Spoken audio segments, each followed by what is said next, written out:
Well, welcome to session 3. We're going to be talking about the Greeks and the classical Greek civilization, which along with the Roman part of that classical civilization forms that side of the foundation of Western culture, Western civilization. I think it's going to be an exciting session. I hope you read chapter 3. Well, welcome to session 3, the Greek heritage. And of course, ancient Greece was significant in providing the creative genius which generated much of classical culture. And we're going to be talking about that in this particular session and how much we really owe to the Greeks.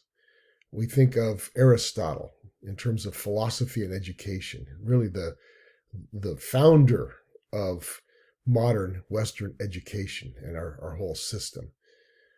We think of Pythagoras and his geometrical theorems. We think also of Herodotus and his early efforts at constructing a history of the known world. And so the Greeks are people that we honestly need to look at very closely if we want to understand Western civilization.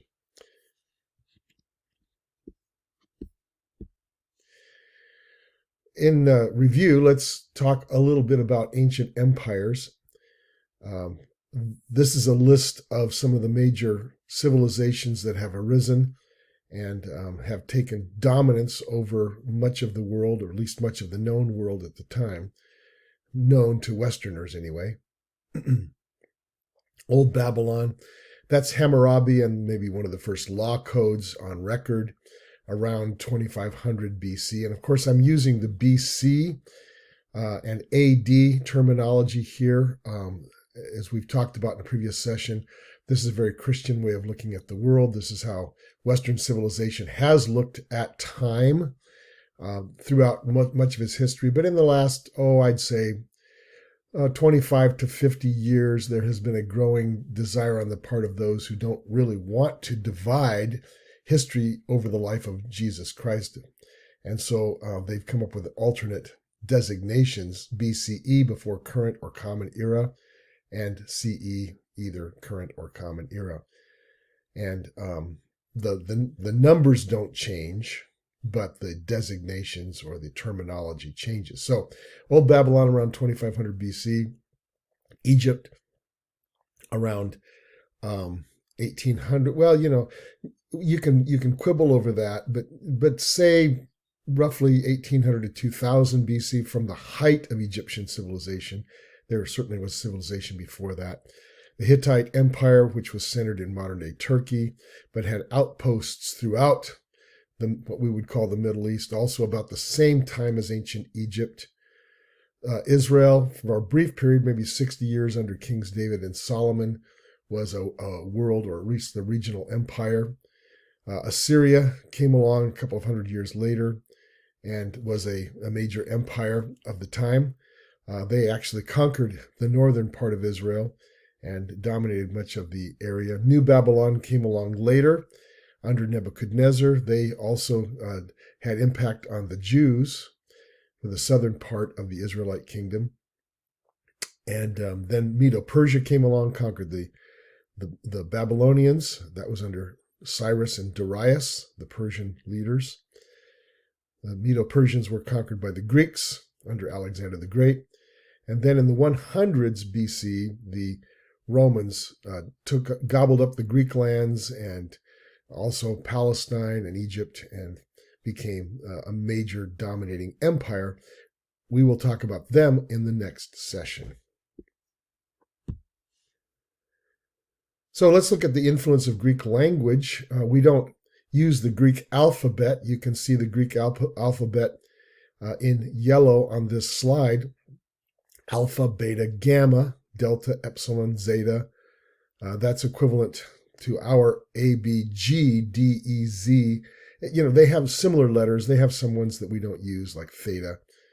But we use the Latin-based alphabet. Now, all Western languages, French, Spanish, English, German, Italian, they use the Latin-based language, a form of Latin. Not all the same, of course, and if you know the difference between Spanish and English, you'll know that we have slightly different forms of letters, but basically they're all derived from Latin. We use many Greek words, though, in English. We have borrowed a great many Greek words, philosophical words, medical words, mathematical terminology we have borrowed from the Greeks, and other Western languages do the same. For example, the Greek word pneuma means breath. From that we get the word pneumatic or pneumonia. We don't say pneumonia, we just use the N, pneumonia, and yet we still spell it with the P at the beginning. Theos is God, so theology. Gnosis, we don't use the GN, we just use the N again. But gnosis is knowledge. And by the way, our English word knowledge is a cognate to the Greek, because all of our Western languages go back to something that linguists call Indo-European, and they all come from the same root. So that's why in Spanish, to know someone is conozco. We used to say in English cano, but we don't use the K in front anymore, although we still spell it that way. And the Greeks said gnosis. So that's knowledge. Anthropos is human, to be human, that's anthropology. Logos is word, so logic. So anyway, we use a lot of Greek terminology in our English usage. So here's the ancient Mediterranean world, and you see that Greece is that little peninsula and many islands sticking down from the southeastern part of Europe. It's close to modern-day Turkey, and of course the nation of Greece still does exist. And so that's what we're talking about. But that's the homeland of Greece. Under Alexander, the Greek Empire spread into North Africa and the Middle East all the way to modern-day Iran, or in those days it was called Persia. There's some other influences in Greek culture. For example, we have many ideas, and our philosophy comes from the Greeks. Other nations like India and China, other civilizations had philosophy, of course, but our philosophical tradition tends to follow that which was founded in ancient Greece. So we tend to think in terms of Greek categories and thought forms. We take our mathematics from the early Greeks, although our numbers do not come from the Greeks. Our numbers come from India through Arabia. We call them Arabic numerals. The 1, 2, 3 numbers that we write, they're actually from India through Arab lands, and that's why they're called Arabic numerals. But still, the science of mathematics and modern science comes from the Greeks. And then our educational approaches. And you can see on this piece of red figure pottery, you can see at the top of the picture is a teacher with a scroll, and his student is standing in front of him. So traditionally, the Greek system of education would be that the teacher would sit and the students would stand. But the thing about it is the whole lecture format comes from the Greeks. The idea was the students didn't have anything to contribute. They were learners, and the expert, the teacher, was the one who had the knowledge, so the expert was the one who talked. So our lecture format is right from the modern, right in our modern day, comes from the ancient Greeks.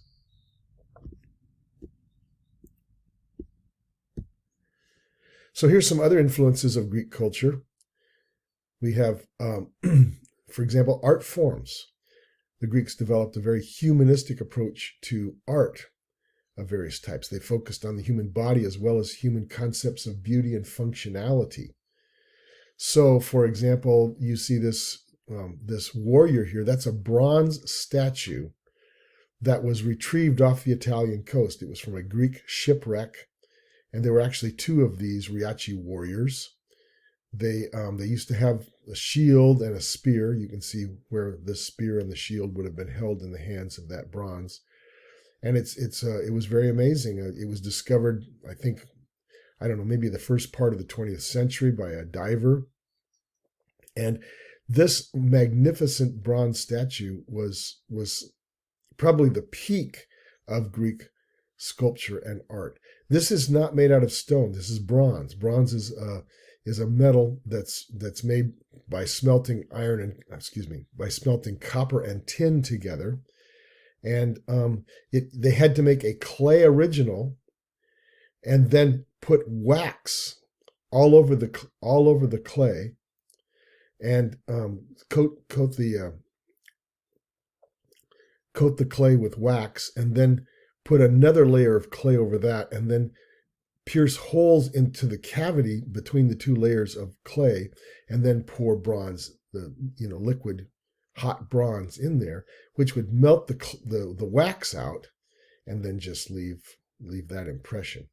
So it's pretty amazing, and our Western civilization was not able to reduplicate that technique until about 500 years ago in the Renaissance. Subsequent history modeled a lot of their art and sculpture after Greek styles. So when did Greek civilization arise? Well, Greece began as a collection of fiercely independent city-states like Sparta, Athens, Thebes, and really a number of others.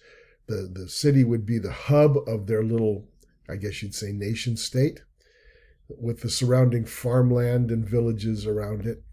And they would make war upon each other and trade with each other. They were all Greek-speaking, but they acted as though they were independent nation states. These Greek cities were often ruled by kings or aristocratic councils. And although they did differ in many ways from one another, they developed a common worldview which placed a high value on human freedom, in personal freedom. And I think we get that from the Greeks too, especially in the United States, that strain of personal freedom to do what an individual thinks best and not just be a slave to the aristocracy, was a strain that has run throughout Western civilization, and certainly we get that from the ancient Greeks. So Greek civilization, ancient Greek civilization, is made up of three distinct periods. The first is the Archaic period, and some significant contributions come to us from this period.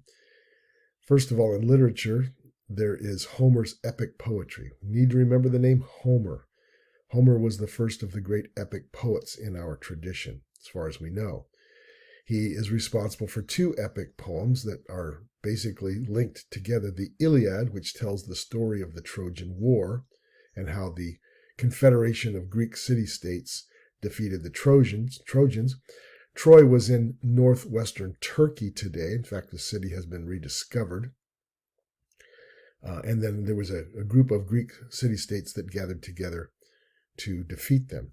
The whole point was that a Trojan prince had stolen the queen of Sparta, had seduced her away from her husband, and had taken her to Troy. And the Greeks couldn't stand that, so they had to go and get her back. And there was a 10-year war in which the Greeks and the Trojans went back and forth in front of the city walls of Troy.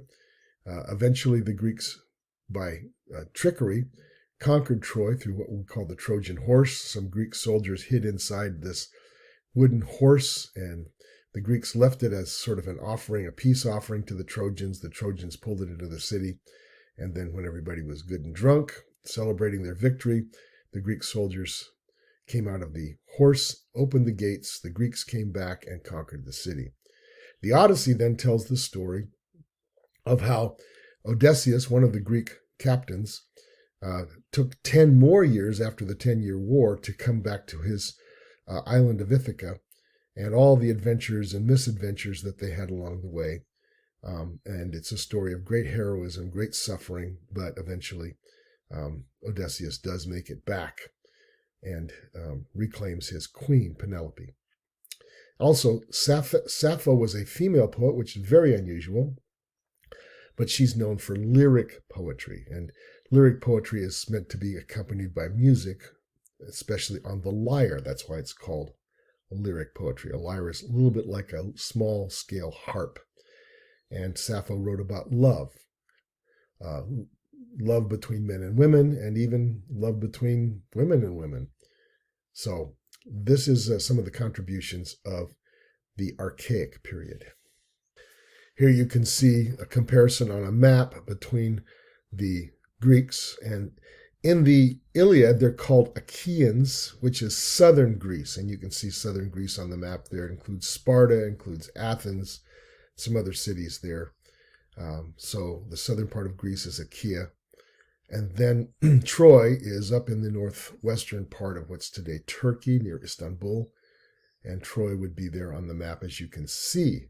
So this was they were neighbors. They were people that were very much rivals to one another, and it was all about Greek honor and their anger at having one of their queens stolen by the Trojans. In fact, anger is the first word in the poem. In fact, the word is not anger, it's fury, it's wrath. They're very angry that the Trojans did that to them.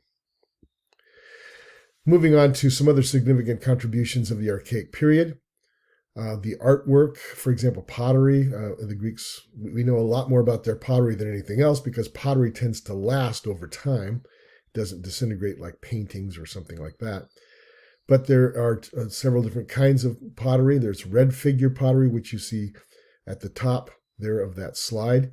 The pot itself is kind of a reddish brown, and so they paint black in all the areas they don't want you to look at and leave a figure unpainted or undecorated, which would be the figure that they want you to look at. In this case, 3 human figures. That's red figure pottery. Then there's also black figure, where it's just the opposite. The figures themselves are in black. The pot stays that reddish brown. And of course, they also had colored pottery as well, different colors, paints. Sculpture, they had the kouros and the kore. In the Archaic period, they didn't develop that naturalistic style yet. So they tended to copy, I think, it looks to me like they copied the Egyptian style where figures were very stiff and very formalized. A kouros figure is a male statue and a kore figure is female. In the Archaic period, only the males were nude. The female figures were clothed. The kore figures were clothed. And they also used geometric designs and designs of plants to decorate the edges of their pots. You can see that in the red figure pot above.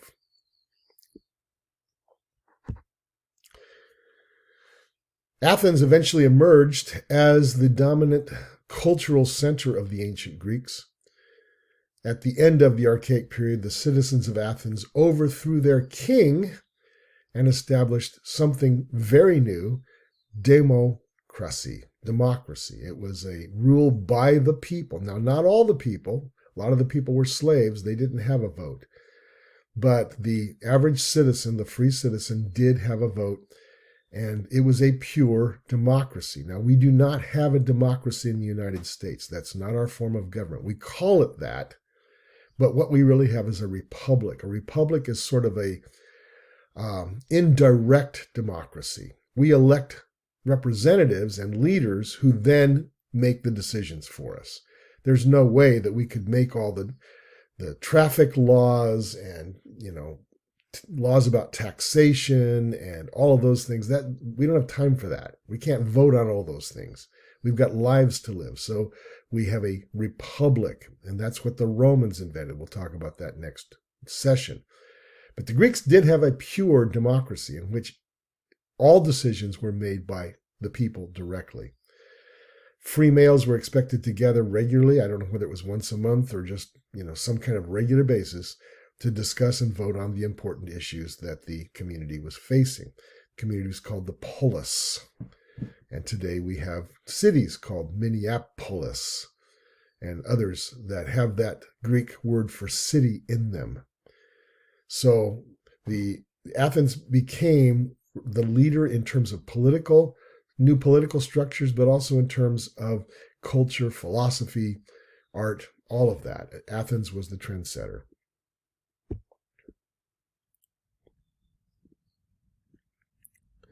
Here you see how eventually the Greeks formed an empire, and we're going to talk about that.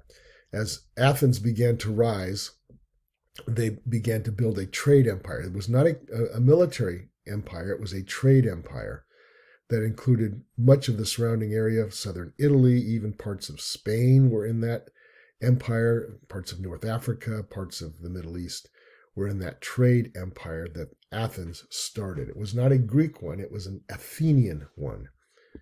So that's important to remember. Now the classical period begins with the rise of Greece and its trade empire, but it also was accompanied by some great military victories. And these were not military victories of conquest, these were military victories of self-defense. Because as the Athenians began to expand, the Persians, who were the great empire of the day, began to be very alarmed that the Athenians were growing very strong, and the rest of the Greeks along with them. So they sent a military force in 490 to put down, or to, I guess you'd say, to teach the Athenians a lesson that they needed to fall in line. And they were not yet part of the Persian Empire. The Persians wanted to annex all of the Greek city-states as part of their empire. So a fairly large military force was landed in a sandy bay, 26 miles from the city of Athens, and that bay is called Marathon. And so the Athenians saw them coming. They knew they were coming. The Athenians mustered every available citizen, every available male citizen who could take up arms, was mustered and fought at the Battle of Marathon. The Greeks were outnumbered either 2-1, maybe 3-1. And yet, because they were defending their homeland and because they took some amazing, risks, they drove the Persians back into the sea and had a great victory.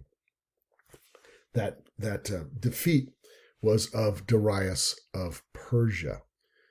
And so they, in order to announce their victory, they sent a runner from Marathon back to Athens, the 26 miles. That's why our current marathon run is exactly 26 miles, not 20 miles or 25 miles or 30 miles. It's 26 miles because of the original marathon. And so this, according to legend, this runner ran, of course, he'd already fought a battle, he was already tired. He ran the 26 miles then to Athens, and by legend, he ran up into the city center, announced the word rejoice, and fell over dead. I have not run a marathon. I've run a 10K before, and I felt like falling over dead afterwards myself, but that's another story. So the Battle of Marathon really freed the Athenians from this Persian threat. 10 years later, the son of Darius, named Xerxes, decided to avenge the defeat at Marathon. So he assembled a huge force. This was probably 10, maybe even 20 times larger than the force that landed at Marathon. Xerxes was taking no chances. And so they did not come by sea. They came overland, and they were marching. They got to a narrow pass called Thermopylae. Therma meaning hot. We have a thermos in English. Thermos word means hot. Pyle means like pillar. So the hot pillars, or the hot gates, I think is maybe the best way to translate that. It's a very narrow pass that the Persians had to come through. The Spartans and a few others were able to meet the Persians there, but the Spartans, there were less than 1,000 of them in total. There were 300 armed warriors, but there were others with bows and slings and other kinds of weapons. And they held this massive, hundreds of thousands of Persian soldiers up for 3 days. They could not pass for 3 days, which gave the Athenians and others a chance to evacuate their city so that they would not be all killed. And actually it ended up being a Persian victory, but it was a great stand by the Spartans. And maybe you've seen the movie 300, which in some way represents that. By the way, Xerxes is what the Greeks called him. I believe his Persian name was something like, I don't know if I'm pronouncing it correctly, but it was something like Sharsha. And in the Bible, he appears in the book of Esther. He's the he's the king of Persia and takes Esther as his queen. So his name in the Bible is Hashweras. And we all know that sometimes different languages pronounce names differently. So Sharsha becomes Xerxes in Greek and Hashweras in Hebrew. So then we move on to just another battle, famous battle later that same year, 480 BC. This is the first great naval battle in Western civilization, the Battle of Salamis, in which the Persians then, after the Battle of Thermopylae, they marched on Athens. They conquered the city. They burned most of it to the ground. The citizens had already evacuated, and the Greeks had sent a spy to tell the Persians, "Hey, the Greeks are in disarray. If you want to destroy them completely, now's your chance. Send your ships up this narrow channel, and you'll catch all of them fleeing on their ships." Well, what happened was the Persians did send their ships up this narrow channel, the channel of off the island of Salamis, but the Greek navy was waiting for them. It was the Athenians plus many other Greek city-states had assembled their navies together and were waiting for them, and there was a terrible destruction of the Persian fleet. The Persian fleet now could no longer protect their shipping, so they couldn't supply their army. And even though their army had won on land, they couldn't stay because they couldn't resupply their army. And so the army was forced to withdraw because of this naval victory by the Greeks, which destroyed the Persian naval force. That began the classical period. So then the golden age of Athens came along. Remember, it was something that involved an Athenian trade empire. It was led by the great civic leader Pericles. He was not a military leader. He came along after the great military victories.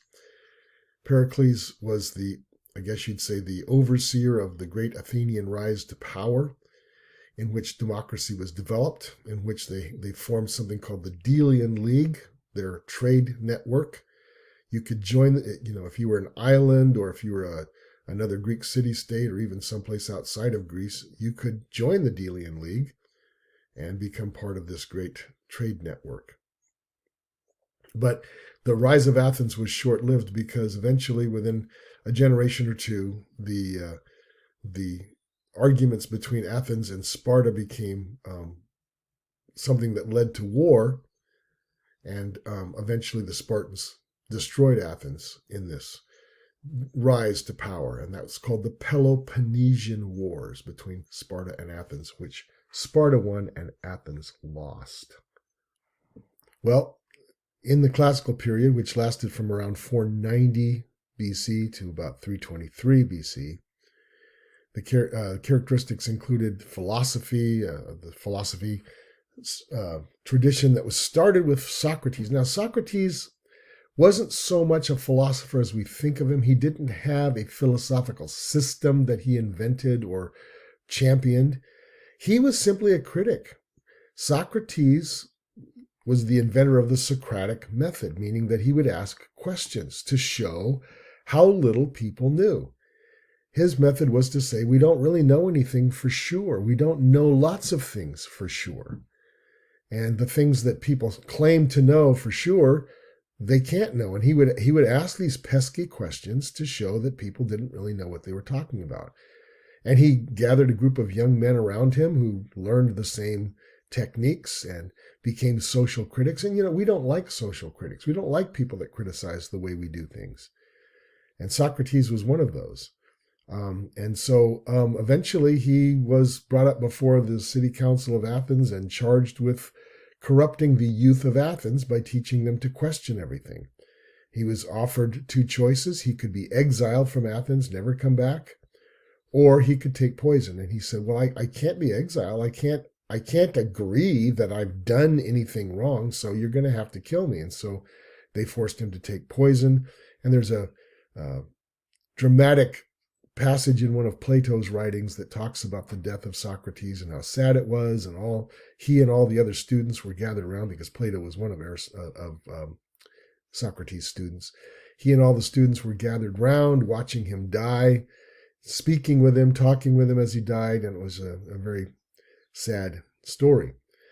Well, Plato comes along later as Socrates' student. He did have a philosophical system in which he emphasized what he called the ideal. He said everything in this world is just a shadow of something more solid, that there is an ideal realm someplace in which there's an ideal tree, an ideal river. There are ideal people there. And we are just models or shadows, vague representations of those perfect ideals. And so Plato had that philosophy. And then Plato founded something called the Academy. Academy, we now talk about academies as places of learning, but his school was called the Academy. And he had one student that really was special. In fact, of all of Plato's students, they said that his students could be divided into two categories. There was Aristotle and there was everybody else. Aristotle was the brightest of his students. He was not a native Athenian. He was from another place, another Greek settlement. And Plato was a great student. He was not as much a philosopher as he was what you would call a man who knew so much about everything. He was a polymath. And polymath means that you had many areas of expertise. So he understood mathematics, science, literature, all kinds of things. And really, he was more the man who really started our educational system. And he was into all sorts of things. He dissected animals to find out, how their bodies worked. He looked at the stars. His writings are about all sorts of different subjects, and he's really the great mind behind Western learning.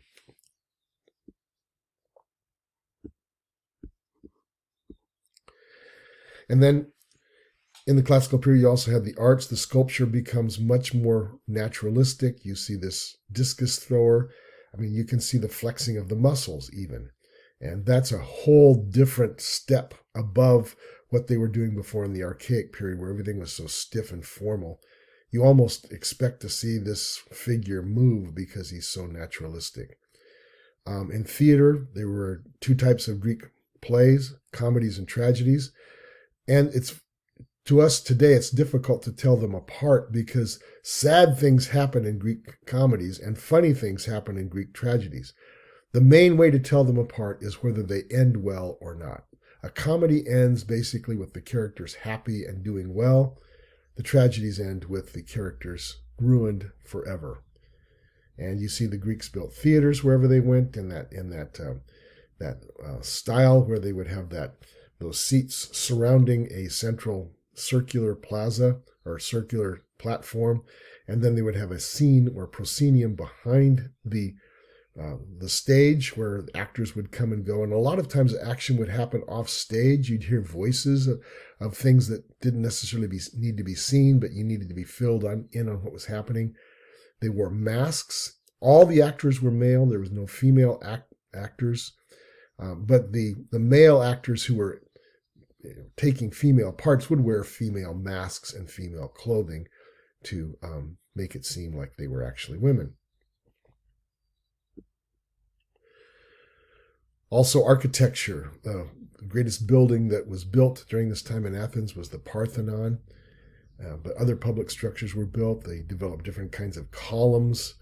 The Ionic, the Doric, the Corinthian columns were different styles in which, more and more elaborate from the Ionic through the Doric and the Corinthian. Actually, it was the Doric, then the Ionic, then the Corinthian. That's the way it went. Now we come to the final or third period of ancient Greek history, archaic, classical, and now the Hellenistic period from 323 to 140 BC. Hellas is what the Greeks called themselves. They might have been Athenians or Spartans, but they were all Hellas or Greek. And it's a name that the Greeks used to describe all the Greek-speaking peoples. It was they were all unified under Alexander the Great, who himself was not a Greek. He was a Macedonian, but heavily influenced by the people to the south, the Greeks. And so this Macedonian prince arises and unifies all the Greeks and conquers all the lands between Egypt and India. In fact, the island of Sicily, southern Italy, parts of Spain, North Africa were all in the Greek system back then. you could go from Spain to India, and probably you could do business in the major cities because people in the major cities all spoke Greek. They had to if they wanted to do business. You can see that's the empire of Alexander the Great inside the white lines. And of course, I said even in Spain and southern Italy, those were not drawn on this map, but they certainly were included.